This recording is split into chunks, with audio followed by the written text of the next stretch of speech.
We are at GCAGS, and you've been to a lot of these over the Oh, years. I've been to many, many.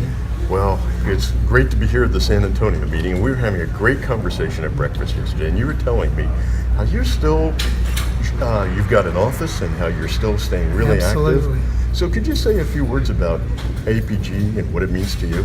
Well, AAPG has been very important to me my entire life. I joined AAPG when I was graduating from LSU in 1955. Grover Murray was one of my sponsors, and I have really never been able to let go of the science.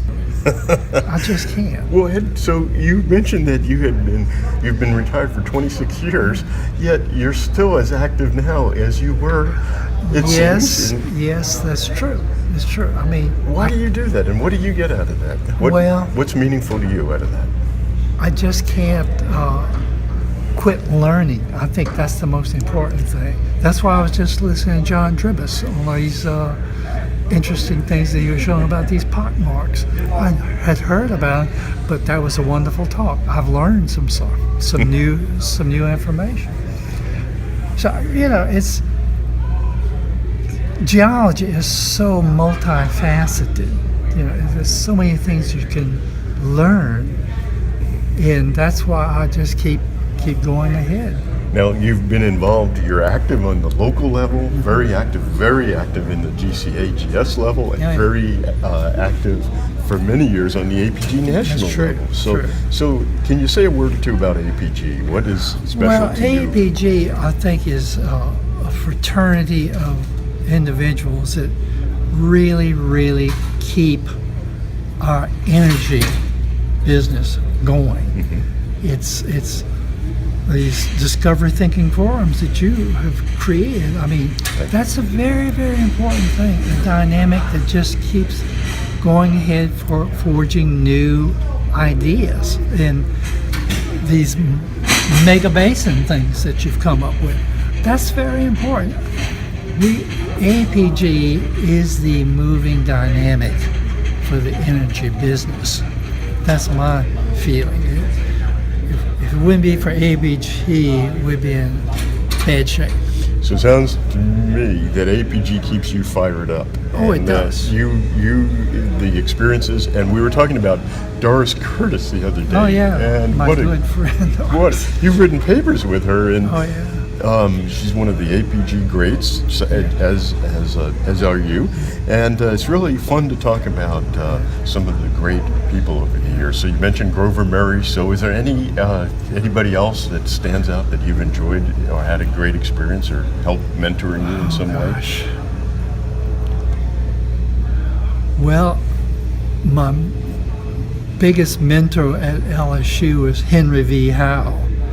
Henry V. Howe was never a president of APG, but he was the moving force behind the, shall we say, putting people to work in the industry, in micropaleontology. I mean, whenever I was at LSU, we had 2 different classes of students studying micropaleontology under him, and you just can't imagine the dynamics between him and Grover Murray and a professor by the name of Adolphe Sandberg, who was the chairman of the department at that time. He was a mining engineer who came back to industry, to academics. People like Clay Durham. Clay Durham was a professor who was absolutely, he gave wonderful field trips. He could look at the outcrop and see more in the outcrop than any other human being. I mean, he could just pick it apart. But he created a weekend field trip course. Every weekend that was convenient, we would get in carry-alls and go all over the Gulf Coast looking at outcrops.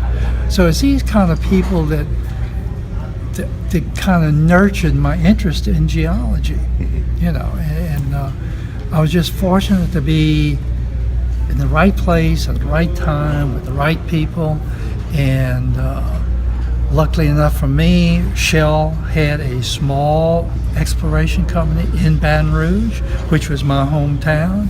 And whenever I graduated in January of '55, I was told to come back and visit Shell because they were very interested in hiring me. Well, I didn't go on active duty till June, so I went to graduate school and took 12 hours of graduate credit.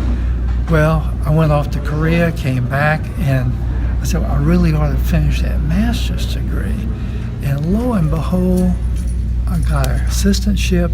In the week before the classes to start, I ran into the same two guys from Shell that interviewed me and said, what in the world are you doing here? We want you to come to work for us now.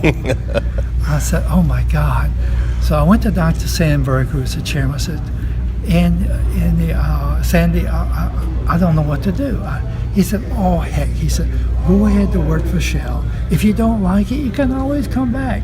And if you come back, I want you to stay and get a PhD. But I went with Shell. It was such a wonderful experience. I stayed 34 years. And the rest, as they say, is history. The rest is history. Well, it really is. Well, Ed, it's great to be with you. Thank you for all that you've done for all of the societies, AAPG, one of many, and thanks for continuing to do all the things you're doing, my friend. It's my pleasure. It's my pleasure, Charles. It really is. Couldn't Thank be you. better.